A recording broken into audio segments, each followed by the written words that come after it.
ان کے بھی گھر والے تھے، خواہشات تھی، لیکن انہوں نے اپنی پوری زندگی اپنے مشن کے لیے وقف کر دی۔ اللہ نے ان کے نام قرآن میں ذکر کیے، ان سب پر سلامتی ہو۔ آدم علیہ السلام۔ آدم علیہ السلام پہلے انسان اور پہلے پیغمبر تھے۔ اللہ کے حکم سے مختلف طرح کی مٹی سے بنائے گئے۔ فرشتوں نے مٹی کو پانی ملا کر شیپ دیا، 40 سال تک انتظار کیا، مٹی سخت ہوئی اور سوکھی مٹی بن گئے۔ محرم کے 10ویں دن جو جمعہ کا دن تھا، اللہ نے انہیں روح دی اور ہر چیز کا علم سکھایا۔ اللہ کے حکم سے فرشتے آدم کو سجدہ کیے، لیکن ابلیس نے تکبر کیا، انکار کیا اور جنت سے نکال دیا گیا۔ آدم نے حوا علیہ السلام سے شادی کی جو جنت میں پیدا ہوئی تھی، اور دونوں وہاں کچھ وقت ساتھ رہے، لیکن منع کیے ہوئے درخت سے کھانے کی وجہ سے زمین پر بھیجے گئے۔ آدم نے اپنی غلطی مانی اور سچی توبہ کی۔ اللہ نے ان کی توبہ قبول کر لی۔ اللہ نے آدم علیہ السلام کو زمین پر اپنا خلیفہ، نائب بنایا۔ حوا علیہ السلام سے بہت سال الگ رہنے کے بعد دونوں عرفات میں ملے اور کعبہ بنایا۔ آدم علیہ السلام کو نبوت ملی، انہیں ایک چھوٹی سی کتاب دی گئی 10 صفحوں کی۔ انہوں نے لوگوں کو ایمان، عبادت اور علم سکھایا۔ لوگ شہروں میں رہتے تھے اور ہنر کا کام کرتے تھے۔ آدم علیہ السلام کے 2 بیٹے تھے، حابیل اور قابیل۔ قابیل نے جلن کی وجہ سے حابیل کو قتل کر دیا۔ یہ انسانیت کا پہلا قتل تھا اور انسانیت دونوں بیٹوں کے بچوں سے آگے بڑھی۔ کچھ روایت کے مطابق آدم علیہ السلام 960 سال تک زندہ رہے۔ ان کی وفات کے بعد بھی ان کے بچوں اور پوتوں میں عبادت اور اللہ کا دین جاری رہا، لیکن وقت کے ساتھ ساتھ کچھ لوگ گمراہ ہو گئے، اس لیے نئے پیغمبر آئے۔ ان کی قبر کے بارے میں کہا جاتا ہے کہ یا تو یروشلم میں یا مینا میں یا عرفات میں ہے۔ حدیث میں ان کا قد 30 سے 40 میٹر تک بتایا گیا ہے۔ ادریس علیہ السلام۔ ادریس علیہ السلام قرآن میں ذکر ہونے والے پیغمبر ہیں۔ روایتوں کے مطابق ان کے بہت سے خاص صفات تھے۔ وہ آدم علیہ السلام کے 5ویں پشت کے فرزند تھے۔ اللہ نے انہیں 30 چھوٹی سی کتابیں دی اور بہت سے علوم سکھائے۔ ان سے پہلے لوگ جانوروں کی کھال یا پتے پہنتے تھے۔ ادریس علیہ السلام نے لوگوں کو کپڑے سلنا اور شہر بنانا سکھایا۔ وہ 72 زبانیں جانتے تھے اور ہر قوم کو ان کی اپنی زبان میں سچا دین سکھاتے تھے۔ ادریس علیہ السلام وہ پہلے شخص تھے جنہوں نے قلم سے لکھنا شروع کیا، علم سکھایا اور ستاروں اور آسمان کی حرکتوں کا مطالعہ کیا، اس لیے انہیں علم اور فن کا پیغمبر کہتے ہیں۔ وہ بیبیلون سے ہجرت کر کے ایجپٹ گئے اور وہاں بہت سال لوگوں کو سچا دین سکھاتے رہے۔ سورہ الانبیاء میں انہیں صبر کرنے والا، نیک اور سچا بتایا گیا ہے۔ قرآن کہتا ہے ہم نے انہیں اونچی جگہ اٹھایا۔ بہت سے اسلامی علماء کا خیال ہے کہ وہ بنا مرے آسمان پر اٹھائے گئے۔ کچھ روایتوں میں کہا گیا ہے کہ وہ 4تھے آسمان پر ہیں۔ نوح علیہ السلام۔ نوح علیہ السلام ادریس علیہ السلام کے بعد بھیجے گئے۔ اسلامی تاریخ دانوں کے مطابق انہیں عراق کے موصول علاقے میں بھیجا گیا۔ ان کی قوم میسوپوٹامیہ کے بت پرست تھے۔ اس وقت لوگ بتوں کی پوجا کرتے تھے۔ بے حیائی، ظلم جیسے گناہ عام تھے۔ نوح علیہ السلام کو 50 سال کی عمر میں نبوت ملی۔ انہوں نے 950 سال تک لوگوں کو اللہ پر ایمان لانے اور بت پرستی چھوڑنے کی دعوت دی، لیکن بہت کم لوگ مانے۔ زیادہ تر نے انکار کیا، مذاق اڑایا اور برا سلوک کیا۔ لیکن جب نوح علیہ السلام کو یقین ہو گیا کہ وہ نہیں مانیں گے، انہوں نے اللہ سے دعا کی۔ اللہ نے بڑا طوفان نوح کی خبر دی۔ اللہ کے حکم سے انہوں نے ایک بڑا جہاز بنایا، اس پر مومنین اور ہر جانور کا جوڑا چڑھایا۔ پھر طوفان آیا، آسمان سے تیز بارش، زمین سے پانی ابلا، جو کافر تھے سب ڈوب گئے۔ طوفان 6 مہینے تک چلا۔ جہاز ماؤنٹ جوڈی پر جا کر رکا۔ نوح علیہ السلام کا ایک بیٹا جہاز پر نہ چڑھ سکا اور طوفان میں ڈوب گیا۔ نوح علیہ السلام کے 3 بیٹے تھے، سام، حام اور یافس۔ یہ تینوں سب انسانوں کے باپ بنے۔ اسلامی تاریخ دانوں کے مطابق سام کی اولاد میں عرب، یہودی، فارسی اور حام کی اولاد میں افریقی لوگ، مصری اور حبشی۔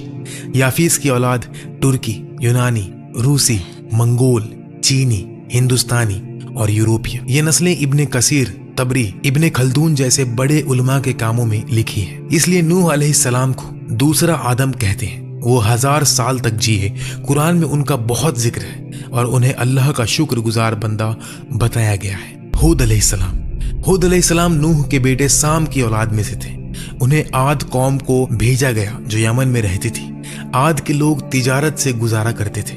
وقت کے ساتھ امیر اور طاقتور بنے، بلند عمارتیں بنائی، لیکن گنہگار بھی ہو گئے۔ انہوں نے بت پرستی شروع کر دی، ظلم کرتے رہتے، تکبر کرتے، तिजारत में धोखा देते। हूद ने उन्हें अल्लाह पर ईमान लाने को कहा, लेकिन इन्होंने इनकार किया। अल्लाह ने उन्हें पहले भूखमरी से वार्न किया, फिर एक तेज गर्मी वाली हवा भेजी जो उन्हें पूरी तरह तबाह कर गई। सिर्फ हूद अलैहिस्सलाम और उनके साथ मोमिन लोग बच गए। हूद बाद में मक्का में बसे और वहां वफात पाई। सालेह अलैहिस्सलाम समूद कौम को भेजे गए। समूद बुत परस्त थे, टेक्नोलॉजी और इमारत में बहुत माहिर, पहाड़ों में घर तराशते थे, मजबूत शहर बनाते थे। वो आज के सऊदी अरेबिया के मदाइन सालेह इलाके में रहते थे। सालेह अलैहिस्सलाम ने अपनी कौम को अल्लाह पर ईमान लाने की दावत दी, लेकिन उन्होंने कहा, अगर तू पत्थर से एक ऊंटनी निकाले तो हम ईमान लाएंगे।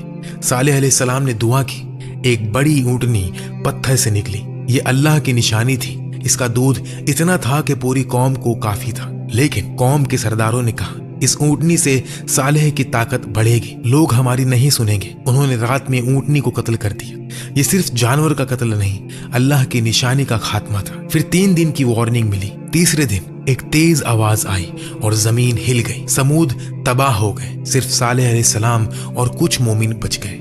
समूद की तबाही कुरान में एक बड़ा सबक है।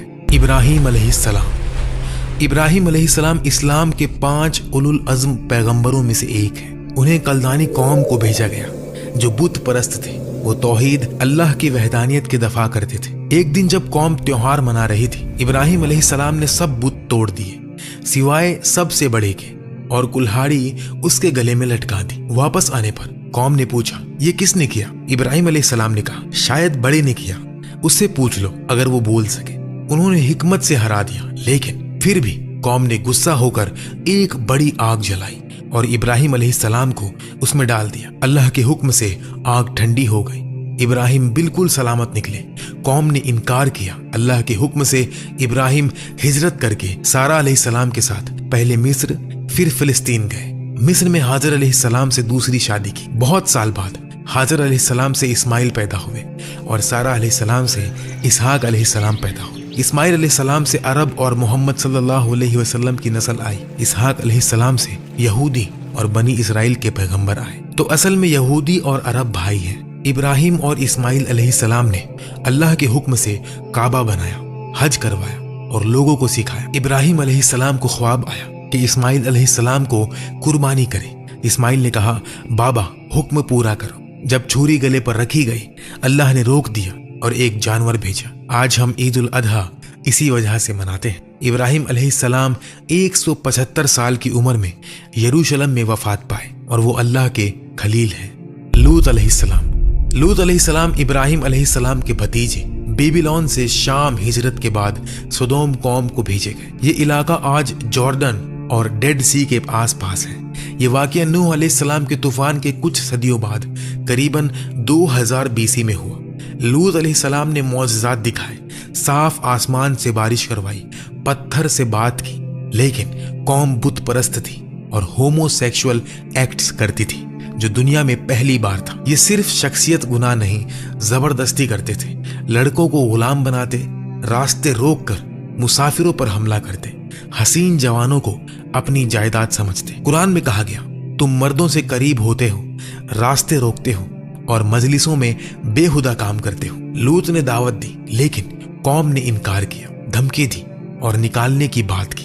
एक दिन 3 हसीन जवान आए, लूत के घर मेहमान बने। कौम ने जबरदस्ती मांगी। वो फरिश्ते थे।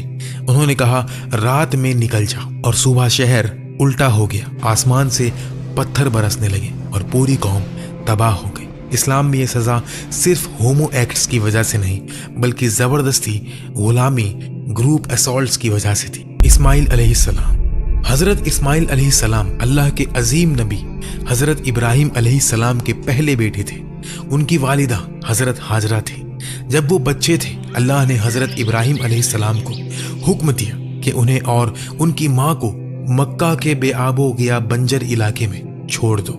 हजरत हाजरा अलैहिस्सलाम ने पानी की तलाश में सफ़ा और मरवा के दरमियान दौड़ लगाई और अल्लाह से दुआ की।